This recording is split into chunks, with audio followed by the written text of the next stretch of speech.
And good morning, everybody. Welcome. Hot Takes Goodman and Haertl. It is a good Monday for us. Good Monday for the Denver Broncos. Tomorrow could be a good day for the Colorado Avalanche as they open the season. With that, how are you? Tired, but good. Why so tired? Got home about 1 o'clock in the morning. So made it a long day. But yeah, I mean, so I'm not as young as I used to be anymore, Eric. You should retire. Yeah. I wonder where I could go. Oregon? Never thought of that, but maybe that's a good chance to get away and see the West Coast. Maybe in about 3 months. How does that sound? Okay. Not that you're trying to push me out or anything. Listen, you're the one who made the decision, not me. Hey, real quick, before we get this thing going, I want to tell you about the Sportsbook Bar and Grill. What an amazing place to go just for lunch or to go watch football Saturday or Sunday. They have 3 great locations. One is in the DTC. That's where I started going originally. And then they built one in the Highlands Ranch area. That's where I go now. Have not been to the Parker location. I'm sure I will go down there for sure. The food is amazing. All different types of burgers, tons of different types of wings with all kinds of sauces. Appetizers are great. I've said before that I do takeout from there. I think the food is so good. They always have great drink specials when the Broncos are playing. They are a sports bar for all kinds of college teams. They're an Iowa bar. They're a Nebraska bar. Go check them out. Once again, Sportsbook Bar and Grill. You can find them in the DTC, Highlands Ranch, or Parker. Time now for the lead. The Lead is presented by Sasquatch Casino, a family-owned casino that treats you like family. Statement to say this is a signature win, and so far the defining moment of Sean Payton's career with the Broncos? Without question. I mean, I don't know how you could typify it as anything else. Pivot point, launching pad, however you want to use to describe it, but they took a huge step yesterday in doing something that they haven't been able to do heretofore. Being on the road against a good team in a tight game late, finding a way to win instead of finding a way to lose. Now, that's oversimplifying it a little bit, but at the end of the day, that's what they did. Yeah, well, it's funny because in the first half, the Broncos went Broncos. Things that we have seen earlier this season, we talked about it going into the game against the Eagles.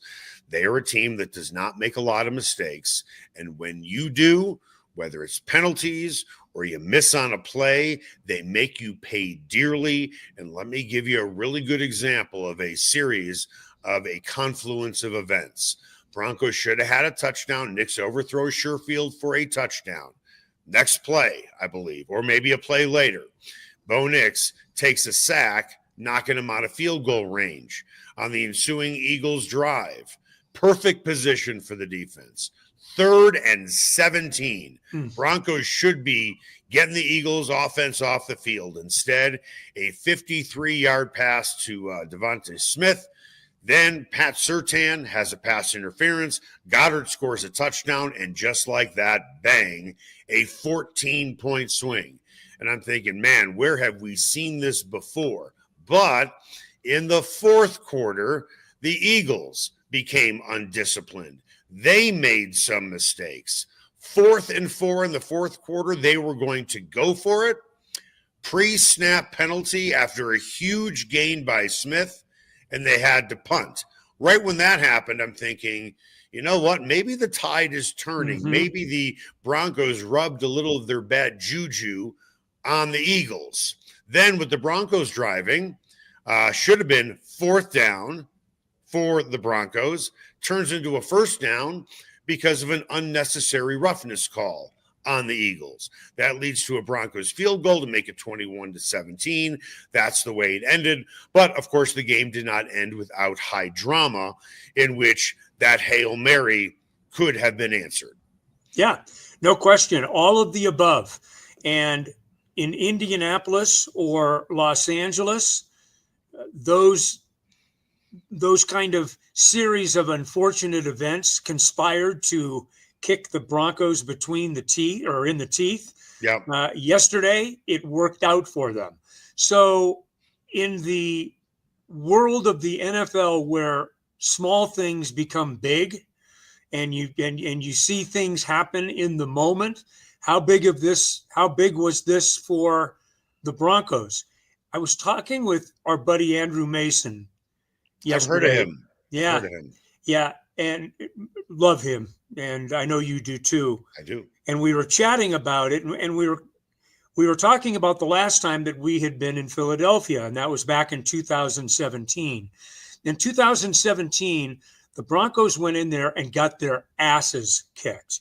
I mean, and it was, I thought it was as bad or maybe even as worse as the 70 burger in Miami.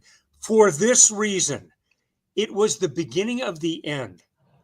If there was ever any doubt through 2016, after they had won it in 15, right? Mm-hmm. And then you go through 16 where they were still a 9-7 football team. You know, they started well, had a rough patch, ended up winning 9 games. You could still kind of see what we were talking about with the Broncos defense and, you know, et cetera. This was Vance Joseph. And this was the start of, hey, we had a really good week of practice. And that was kind of the joke amongst all of us in the press corps, because we'd hear that every single week, and then they'd go out and get lit up. But that was kind of I remember thinking at the time, and Mason and I were comparing notes on it yesterday, it was kind of the beginning of the end of that era of Broncos football. I think, without being silly about it, these 9 years later, 8 years later, you could make an argument that this might be the beginning. I think it's the biggest win of the Payton era. I think it's the most pivotal win of the Payton era. Well, the Broncos checked 3 boxes that have been unchecked dating back to last year. Can't beat a winning team, can't win a close game, and Bo Nix doesn't have good games against good teams. All 3 of those boxes were unchecked before the game. They beat a really good team, and they beat them on the road on a short week. That's number 1. They won a close game against a really good team, or just won a close game, period. And then with Bo Nix, he didn't look good in the first half at all. No. But then in the second half, he started to heat up. And in that fourth quarter, he put up some dazzling numbers. His second half stats, 14 for 18 for 163 yards. Fourth quarter, 9 of 10 passing, 126 yards, threw a touchdown. The offense scored on all 3 of its scoring drives. Now, will that continue? I don't know. But what I do know is they checked all of those boxes that have anchored them down from being in the conversation of being a serious contender. Yeah, that's well put, well stated. And but I will say this, they've been very consistent in their plan of attack. And while it wasn't a 50-50 split yesterday in run-pass ratio, when you're down 17, you're going to have to throw the ball a little bit more in an effort to get back into it. But Eric, when they got into rhythm early in the fourth quarter, that last drive that started in the third quarter that bled over into the fourth that gave them points, I'm not going to sit here and say, and I was in the stadium, I'm not going to sit here and say you could see it starting to turn. It was that next drive. So they get points, and then it was that next drive, and all of a sudden they're moving the ball.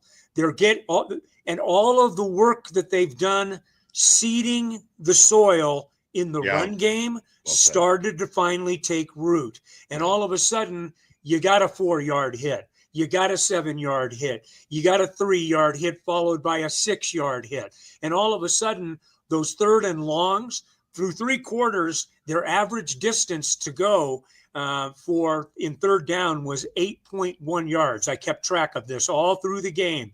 Then all of a sudden, they're much shorter in third down situations, and they're moving the football.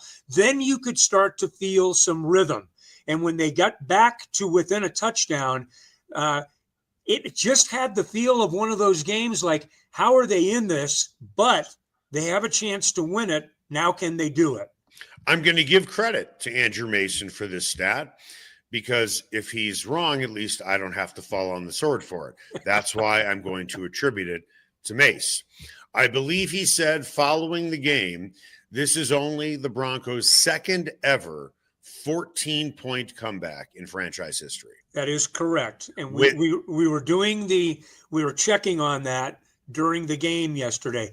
The second in 113 games now. Yesterday they were 1-112 in games trailing by 14 points or more in the fourth quarter. What I find interesting about that is you would have thought with John Elway, they probably did that 10, 12 times. Yeah. It's only happened once before yesterday's game. Bo Nix is number 2 as a quarterback to do it. Was Elway the only guy who had done it? Yes, and I don't remember which game it was, but we do attribute it to John Elway. Okay, so with that, how do you evaluate Nix in this game? Do you look at the first 3 quarters and say, meh, but look at what he did in the fourth quarter, and it erases all the sins of the first 3 quarters? Do you look at it that way, or just say, this is what a franchise quarterback does? He might not be great. The team might not be great. The offense might not be great in the first 3 quarters, but a franchise quarterback is the guy in the fourth quarter that gets you wins. Well, I tend to lean that way because it's a results-driven league. And when you win a game like that, and we talked about it ad nauseum last week. Short week, on the road, 2 time zones away, London on the other side, all of the challenges that you have to get ready, that when you're talking about it almost sounds like excuses for a team to fail. But the very real reality of it is, you've got to dig down and do the work because this is the way things are. Look, the Broncos were what? Yesterday, I was sitting there with my notes trying to figure things out a little bit. They were 1-2 when the week started last week. 1-2. Yeah. In 6 days, they won 2 games to go to 3-2 and to take a share of the AFC West lead. Now, it's early in the season, blah, blah, blah. But it is an important landmark because of the way that they played in Philadelphia. So, the long-winded answer to your question is it's a great moment for Bo Nix, even with the 3 quarters of football that the offense didn't play leading to it, because elements of those 3 quarters were all necessary to get to the fourth to be good in the fourth quarter. This game started to turn when they got a little taste of tempo, and the tempo was to their liking, and then all of a sudden they created the tempo with their offense. That's when hope started to spring eternal. You can make the case there were a lot of key plays in the game. I'm curious to know, what was the conversation like in the press box when I was sitting on my couch thinking, with the score 17-16, Sean Payton has balls as big as church bells going for that 2-point conversion? There was conversation about Cincinnati last year about a similar kind of place in the game. Of course, they had the playoffs on the line, and they had come back and they had a chance to take the lead late, opted not to do it. We know how that all ended up in overtime. I don't think it was a universally lauded decision, but you know what? I tip my hat to him for making the decision and having the confidence to do it. I'm a lesser man. I probably play for the tie right there, because at that point you've kind of swung the momentum, if you believe in momentum. Let me ask you something. I'm going to cut you off real quick. You are the lesser man because you would have gone for the extra point. Well, the lesser man is the smarter man. most of the time in that analogy. You want to roll the dice, that's fine. And you hit it, you're on your player's shoulders. If you don't hit it, you are below their cleats. The problem when you don't hit a play like that and you're inside of 7.5 minutes, which is where they were, is that you take a little steam out of your engine. You've just gone the length of the field. You've come back to potentially tie the game, but you got to know your team, right? And you got to know who they are. And it was one of the first questions that we asked about. In fact, it may have even been the first question, right, that we talked about with him afterwards. And he was very firm about it. He had about 3 plays that he really, really liked. That's all information that at the time we don't have. Okay. Correct. So in the moment, we're making decisions just based on the flat line of, okay, you have a chance on the road to tie. You've got the momentum. Take the tie, take the momentum, and see what your defense can do, right? Because you've got faith in your defense and the way that your defense is playing. They'd kind of shut down the Eagles on the other way. But you know what? That's not the information that Sean had. He went with the information and the gut that he's got to make those decisions. And you tip your hat, man, because it was a game-winning type of decision. Did it win the game? Not necessarily, but it certainly helped to facilitate winning the game because it got them into a 4-point lead instead of a 3-point lead at the end of the game where Philly could have tied it and sent it to overtime with a field goal. Because I was watching on television, it looked like it was a snap decision. They're going for 2. Is that what you saw on the field? Everybody stayed out there. There wasn't any pause. I think what my understanding is. No, I'm saying what you saw on the field. Yeah. Did the offensive players even take a step? No, they knew they were going for 2. So with that tells me that Sean Payton knew on Tuesday or Wednesday, right, if this situation presented itself, he knew what he wanted to run. When you are game planning for a game, you believe there are certain plays that are going to work in certain situations against a certain defense. All of this stuff has been well thought over, slept on multiple times. That's why I said to you, did Bo Nix even take a step towards the sideline, or he was staying out there? No, they were staying out there. And to your point, Eric, and it's a good one. Really good one. Something that the Eagles did on film. And this is the behind the scenes kind of stuff that fans, I think they understand that this is the kind of work that gets done during the week, but I don't know if they understand the depth of work that is done in this regard, the cut-ups, the amount of watching film, looking at tendencies, what do they do against certain formations, how do they line up, how do they try to take things away from you, all of those things. And when you, and especially for Sean, because Sean's a play caller, he's not Vic Fangio when he was here as the head coach, and they were facing him, of course, yesterday as defensive coordinator. He's a defensive play caller. But when you're an offensive play caller, of course, you're going to tend to be a little more aggressive because you're used to attacking defenses, and you've got the power of making the call. If you've got 1 or 2 really good plays inside the 5-yard line, because that's what you're running, a play designed for inside the 5-yard line, then go ahead and save it for the moment that you need it.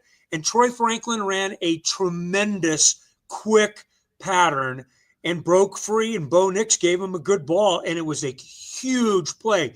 Because just like I talked about, that could be a really deflating play even after a touchdown. When you get a 2-point conversion in that situation,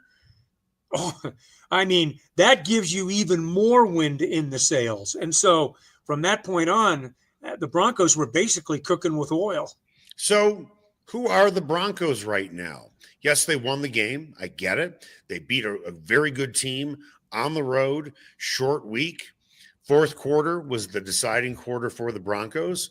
Are the Broncos that fourth quarter team, that second half team moving forward, Or are they the first half team that happened to be, I don't know, some mascara was put on the pig in the second half? We'll talk about that next. Spice up your next night out at Nola Jane and Lodo. Authentic Cajun cuisine like andouille sausage gumbo with dirty rice, crawfish etouffee, as well as 6 different po' boys like soft-shell crab and shrimp. Come in before or after a game at Ball Arena. Host a party or party on their rooftop deck overlooking Market Street during happy hour from 11 a.m. to 5. Plus, Nola Jane caters, delivers, and the kitchen is open late night. Make Nola Jane your new favorite spot to eat, drink, and party like it's Mardi Gras. Ferguson's Heating and Cooling is the best in Denver, and their customers agree. Ferguson's has 165 5-star Google reviews, and here's one from Betsy. Highly professional, prompt, and honest. I switched to Ferguson's when I became aware my former company was trying to sell me a whole new system I didn't need. Ferguson's is an honest, working, family-owned business that'll give you a fair price, the highest quality parts and equipment, and they always show up on time. You can trust the Ferguson family like you trust your own family. Go to fergusonsheatingandcooling.com. Everyone has their favorite sports bar. Mine, the Sportsbook Bar and Grill in Highlands Ranch, DTC, and now in Parker.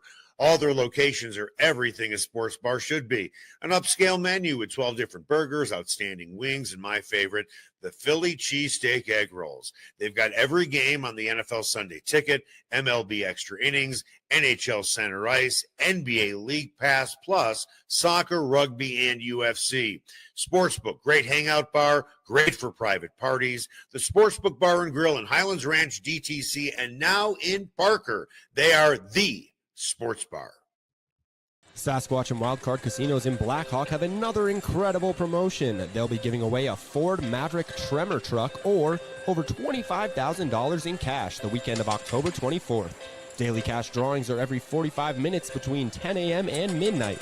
Players can earn daily entries with every locked-up jackpot or by redeeming players' points on their players' cards. Sasquatch and Wildcard Casinos, loose slots, phenomenal promotions, great food, and a family-owned casino that treats you like family. Everyone has their favorite barbecue spot. Mine, Smokin' Dave's Barbecue and Brew. My favorites, slowly smoked ribs, smoked corned beef Reuben, smoked meatloaf with a portobello balsamic cream sauce.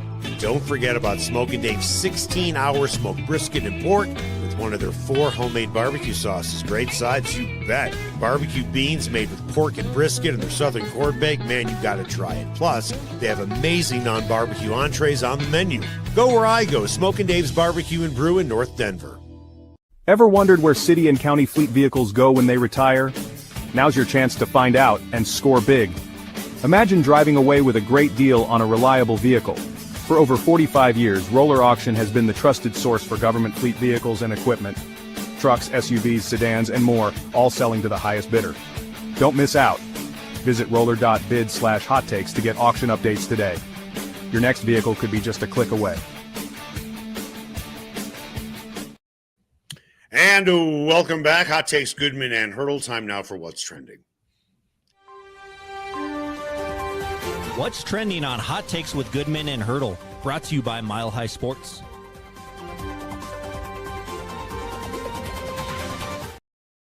All right, one play can change the narrative, Bruce, but one play doesn't necessarily tell you that you have hard facts on what actually has happened. Let's look at the end of the game. I'm not trying to be Debbie Downer here. The Broncos defense is very good. They played a very good game. They shut down Saquon Barkley. Clearly, that was the plan. Let Jalen Hurts beat us. But with 1:06 to play, no timeouts for the Eagles. A Eagles team that has not been great offensively all year. I mean, their yards per game, they haven't really moved the ball. What they've done well is capitalize on other teams' mistakes, and they have made them pay. And that's exactly what they did in the first half when, Sherfield was overthrown that we talked about in the first segment of the show. And then the defense comes up with a sack. Now the Broncos are out of field goal range, yada, yada, yada. If that pass was caught, what are we talking about today? The defense can't close. For as great as the defense is, they can't nut it up when they have to. So my point is that one particular play turns the narrative into what a great Broncos win and a comeback win. All of that is true. But the facts are, if that play was completed, same old Broncos. Remember last week when we did the four narratives about what the outcome of this game could be, and I added the fourth one? Mm-hmm. That would have probably fallen into that category. Right. You come all the way back, you do all the things necessary, and then you just can't quite get it done at the end.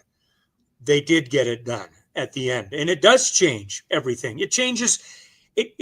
Look, Broncos fans this morning are waking up euphoric, and they should be. Yes. For a lot of reasons. They should be. Eagles fans are waking up pissed off because they're quite sure that J.L. Skinner committed back-to-back interference penalties, not just one interference penalty, but back-to-back. And the second one that wasn't called should have been called on about the 5-yard line. And who knows what happens when, in the last throw or run or whatever the case is there. There's a lot of things like that in any game that go on. But there is a cumulative effect. And you know this as well as anyone. In a 60-minute game, what you do in the first half, what you do at the beginning of the second half, oftentimes reflects in what happens late in games. Have you been able to effectively run the game? Are you winning the battles at the line of scrimmage? The Broncos had 6 sacks yesterday, 4 real sacks. 2 of them were the kind of the silly sacks, but still that's getting to Jalen Hurts and disrupting him. Jalen Hurts, by the way, is a hellacious football player, man. He really is. And he never stops competing. He just is there's a reason that is a championship football team, and he's one of the big reasons. But the Broncos lived that creed. It was a cumulative effect. They kept, as Bill Snyder used to always tell us, they kept sawing wood, kept rowing the boat, and there's wisdom in that. Teams that stay with it and don't believe that they're done and can play a 60-minute game, even if they've looked basically horrible for the first, 35, 40 minutes of the game. Are you good when you have to be good? Can you make a play? And even if it comes down to the very last play, Eric, and you're right. I mean, when that ball was in the air, were you holding your breath like, oh, sure, my God, of course. My God, here we go again? Of course, because the game can't end on a defensive penalty. Now, I know it has to be egregious to call a penalty on a jump ball like that, on a Hail Mary. And in fact, if there was interference, it was between the 2 Eagles receivers. Correct. Really, it wasn't.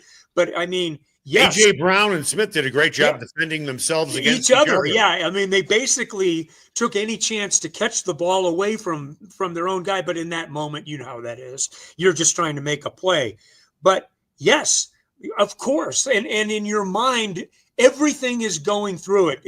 There's a flashback to 2 walk-off kicks that ends up getting you beaten, but they ended up making the play. Then the narrative becomes, well, how much did those 2 losses back-to-back in walk-off fashion on last-second field goals with no time actually help you win this game? Because they were in a situation that made them, be able to execute down the stretch. There's a lot of things that go into it, and that's that narrow margin that we talk about. And what did Payton say afterwards? There's a very thin line in this league between, a rut and whatever the line was. So good for the Broncos. And you hope now, Eric, without being gluttonous, they should be favorites in probably their next 6 games. Well, the line is out for the Jets game at 7. There you go. And the Jets offense, They put up some garbage time points, but they do have talent. They do. Brees Hall, Garrett Wilson's pretty good. Yep. I've never been a big fan of Justin Fields, but I want to get back to this game real quick. What have we said about the Broncos this year, specifically against the Chargers and the Colts? They just need to learn how to win, right? They need to learn how to win close games. And that seemed, you got to learn how to win together, which I've never understood that, because almost every player on the Broncos roster has won, I'm sure, at a certain level. Everybody knows how to win. But in this particular game, it checked that box as well, where they learned how to win as a team in a close game against a good team on the road on a short week. So will we look back at this game as the defining moment of their regular season, in which now the blasters are going on the rocket ship to go up in space? Well, yeah, I think that there's a very high potential for that. You don't win a game like this and not have some residuals that stay with you and that propel you forward, right? I mean, Philadelphia had lost one game in the last calendar year. Yeah. Calendar year, 365 days. They had lost one game. They had lost one game at home in their last 13. They are Super Bowl defending champions. You're playing them on a short week, blah, blah, blah, blah, blah. But all of those things mean something. Would a loss in that situation have been devastating? Maybe not. Not if they had come back to lead. No, that would have been devastating. You lose on a Hail Mary after that comeback. Yeah, that is the worst type of loss. And I'll tell you something else. We hear this phrase used all the time. It's going to be a long plane ride home. Yeah. How about a long plane ride to London? Yeah, it doesn't get any longer than that. Yeah, it doesn't get any longer than that. But you could have, I mean, even the most positive of Spinner would say, well, you did some things to be competitive at the end, but the bottom line would have been, yeah, but you couldn't get it done. And that's been a recurring theme. That would have been all three games would have been won literally on a last play. I'd like to find a team that's happened to anywhere in the history of the National Football League. Start looking. Think about this for a second. As the ball is in the air for that Hail Mary, that was either going to be the greatest win of the Payton era, or hands down the worst loss of the season after the Chargers and Colts, in which they led going into the fourth quarter and never trailed throughout the entire fourth quarter. Both of those games were punches in the throat. You got curb stomped just at the end when the clock hit zero. This would have been the worst of the bunch, because they came back, because the offense did its job, found some rhythm, got the 2-point conversion on a call that many were probably questioning before the ball was snapped. That fourth quarter, they were flawless offensively, or as flawless as you can be.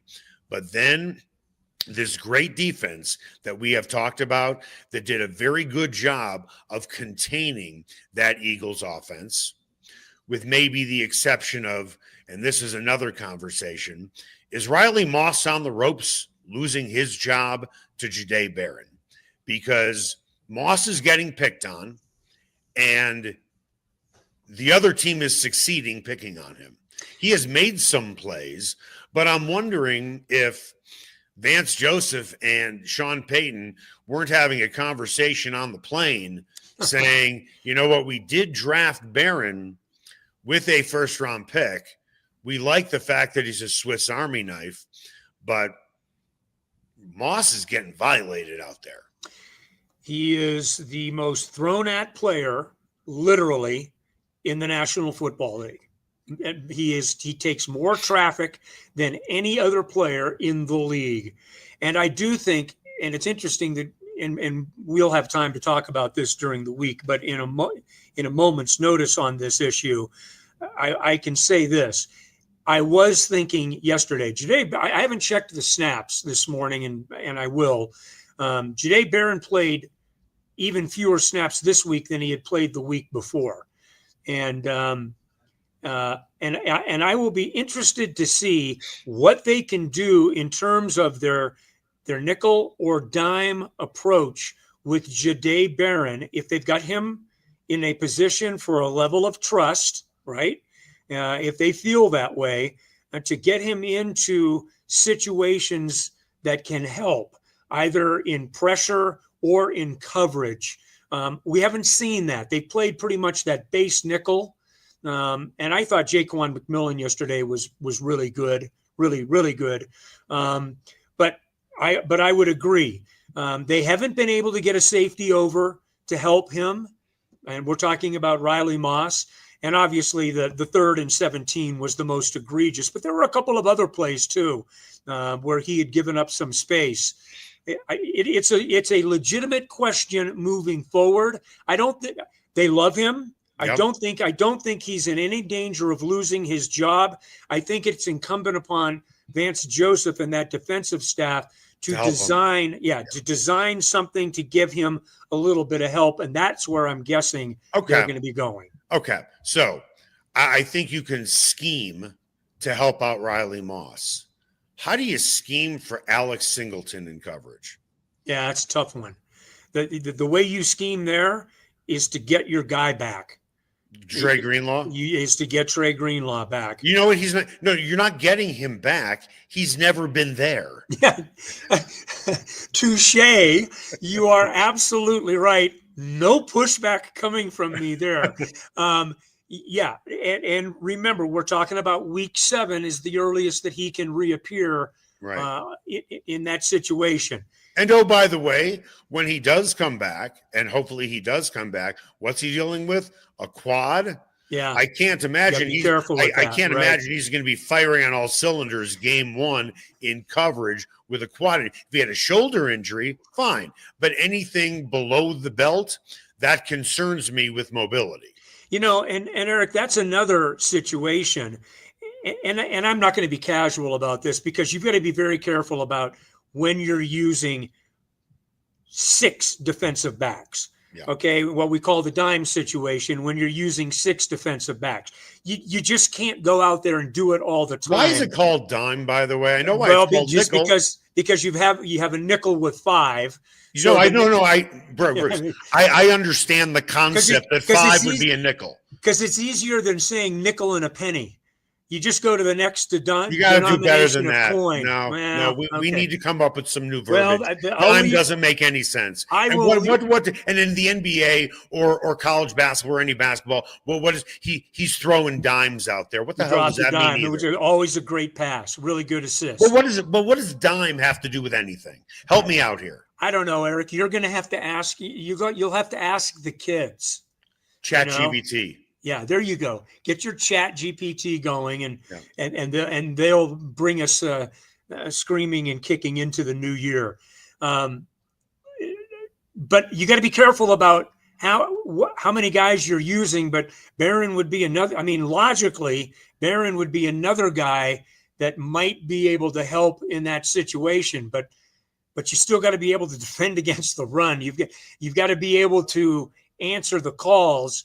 And unfortunately, Alex got beaten pretty badly in a couple of situations. One of them cost him points. But that's the cat and mouse game that you're trying to do. I mean, you've got the other team trying to put themselves in good matchups, and they were able to do that against Alex Singleton. Look, I thought Evan Engram had some nice moments yesterday, and as time allows during the week, we'll get more into that.